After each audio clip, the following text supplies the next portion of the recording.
நேர்கள் எல்லோருக்கும் வணக்கம். மற்றும் ஒரு காணொலியூடாக இணைந்திருக்கின்றோம். ஸ்ரீலங்காவின் சுதந்திர தினம் ஈழத்தமிழர்களுக்கு எதிரான ஒரு இன அழிப்பு ஆரம்பிக்கப்பட்ட நாள் என்று சொல்லப்பட்டிருக்கின்றது. அது பற்றி நாங்கள் பார்க்க வேண்டிய தேவை இருக்கின்றது. நாம் அடிமைகள் அல்ல, நாடற்றவர்களாக நம் நாடு நம்மிடம் தான் இருக்கிறது. நம் தேசத்தின் பெயரை நாம் உச்சரித்துக் கொண்டேதான் இருக்கின்றோம். இன்றைக்கும் நிலத்திற்கு நாம் ஆட்சியை இழந்திருந்தாலும் நம் ஸ்ரீலங்கர்களாக, நாங்கள் ஒரு இலங்கையர்களாக ஒருபோதும் உணர்ந்ததில்லை என்பதே நாம் இப்படியாக இருக்கின்றோம் என்பதற்கு சாட்சி என்றபடியும் சொல்லப்பட்டிருக்கிறது.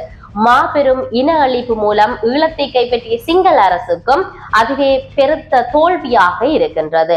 புலிகள் இல்லை, தமிழர்களிடம் ஆயுதங்கள் இல்லை, ஆனாலும் தமிழர்கள் இப்போதும் தனி தேசத்திலேயே வாழ்கிறார்கள் என்பது கடுமையாக சிந்திக்கவும் ஆராயவும் ஒப்புக்கொள்ள வேண்டிய விஷயமாக இருக்கின்றது என்பதை நாங்கள் ஞாபகப்படுத்தக்கூடியதாக இருக்கிறது. 1948ஆம் ஆண்டு சிலோன் என்று அழைக்கப்பட்ட ஸ்ரீலங்காவுக்கு பிரித்தானியர்கள் சுதந்திரம் வழங்கியிருந்தார்கள். ஆனால் அன்றைய நாள் ஈழத்தமிழர்கள் ஸ்ரீலங்கா அரசினால் இன்னொரு காலனித்துவ அரசாக, அதாவது அடிமை கொண்ட நாளாக காணப்படுகின்றது. அத்துடன் அந்த நாளில இருந்தே தமிழின அழிப்பு ஆரம்பிக்கப்பட்டது. ஈழத்தமிழ் மக்கள் எம்மை பொறுத்தவரை எம்மை புறக்கணித்து எம்மை ஒடுக்கிய எம்மை இன அழிப்பு செய்கின்ற திட்டமிட்ட செயல்களால் இந்த நாள் கரிநாள் ஆகின்றது. சிங்கள இனத்துக்கு சுதந்திர நாளாகவும் என்ன ஒரு இனமாகிய ஈழத்தமிழர்களுக்கு இந்த தினம் துக்க தினமாகவும் அமைகின்றது.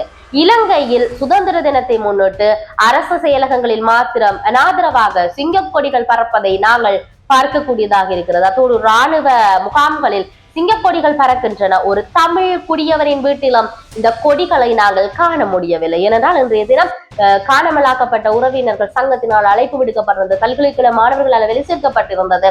சிவில் சமூகத்தினர்கள் ஆதரவு வழங்கியிருந்தார்கள். பொதுமக்கள் ஒன்று கூடியிருந்தார்கள்.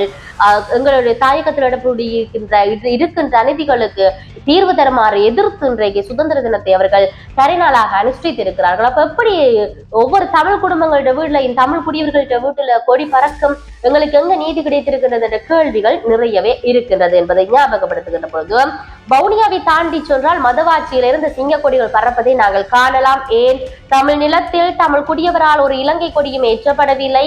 இந்த கேள்வியும் அதற்கான விடையும், இந்த தீவின் பிரச்சனையும் அதற்கான தீர்வையும் பதில் உரைத்தவை என்றதை நாங்கள் சொல்லக்கூடியதாக இருக்கிறது. தமிழில் இலங்கை தேசிய கீதத்தை பாடலாம் என்று ஸ்ரீலங்காவின் முன்னிய ஆட்சியாளர்கள் சொன்னதை சுதந்திரம் என்று சிலர் காட்ட முற்படுகின்றார்கள். வடக்கு கிழக்குல மக்களுடைய சுதந்திரத்தை மறந்து கொண்டு அவர்களின் உரிமைகளை பேரினவாதத்துக்குள்ள குவித்து கொண்டு கடந்த காலத்தில நடந்த அநீதிகளுக்கு நீதியை வழங்காமல் மேற்கொண்ட அந்த குற்றங்களுக்கு பொறுப்பு கூறாமல் இலங்கை தேசிய கீதத்தை சிங்களத்தில் படித்தால் என்ன, தமிழில் படித்தால் என்ற கேள்விகள் தற்பொழுதும் அவர்கள் மத்தியில எழுந்து கொண்டு வருகிறது. இலங்கை தேசிய கீதத்தில் என்ன சொல்லப்படுகிறது என்பதை அறியாத போதும் அது எப்படிப்பட்ட செயல்களின் போது இசைக்கப்படுகின்றது என்பது அதை வெறுத்தோம் என்கிறபடியும் சொல்லப்படுகிறது. எதுவுமே சமத்துவமற்ற நாட்டில் சமத்துவம் விளங்குவதை போல் ஒரு தேசிய கீதத்தை படிப்பது ஒடுக்குமுறையை மறைக்கும் யுக்தி என்றபடியும் இங்கு சொல்லப்பட்டிருக்கின்றது. அதனால ஒரு தனி தேசத்துக்காக போராடிய தமிழ் மக்கள் சிங்கள தேசிய ஒற்றை ஆட்சியின் தேசிய கீதத்தை பாட மறுத்திருக்கிறார்கள். விடுதலை புலிகளின் கட்டுப்பாட்டில் பிறந்து வளர்ந்த வேளையில் பரோடாவரிடம் தரப்படும் ஸ்ரீலங்கா அரச பாட புத்தகங்கள் உள்ள தேசிய கீதத்தை ஒருபோதும் நான் படித்ததில்லை, அது குறித்து யாருக்கும் எதுவும் கூறவும் இல்லை என்கின்றதை பல அரசியல் ஆய்வாளர்கள் சொல்வதை நாங்கள் பார்க்கக்கூடியதாக இருக்கிறது. உண்மையிலேயே இனப்படுகொலை மீது பறந்த கொடி என்கின்ற விடயத்தை நாங்கள் பார்க்க வேண்டிய தேவை இருக்கிறது. நாங்கள் அந்த பாடசாலை பாட மறுத்தோம் என்ற விடயத்தை அந்த அரசியல் ஆய்வாளர் சொல்லியிருக்கார்.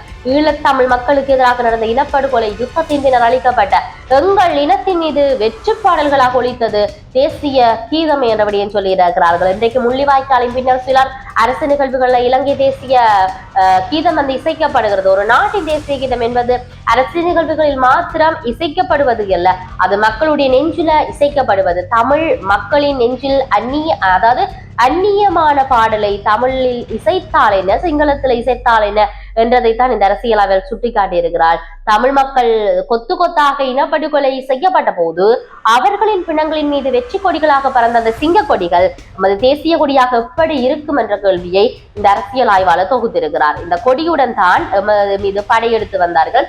அந்த கொடியோடு தான் எங்கள் குண்டுகளை வீசினார்கள்.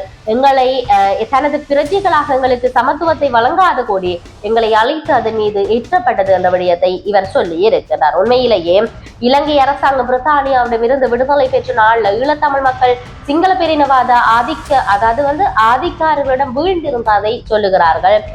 ஒன்றுபட்ட இலங்கையின் சுதந்திரத்துக்காக போராடிய ஈழத்தமிழ் தலைவர்கள் நாட்டை பிரித்தெடுக்காமல் முன்னேறும் வாய்ப்பு வழங்கிய போது சிங்கள பேரினவாத ஆட்சி அதிகாரத்தை கைப்பற்றி தமிழ் தலைமைகளின் உரிமைகளை தமது ஆதிக்கத்தில் வைத்திருந்தார்கள்.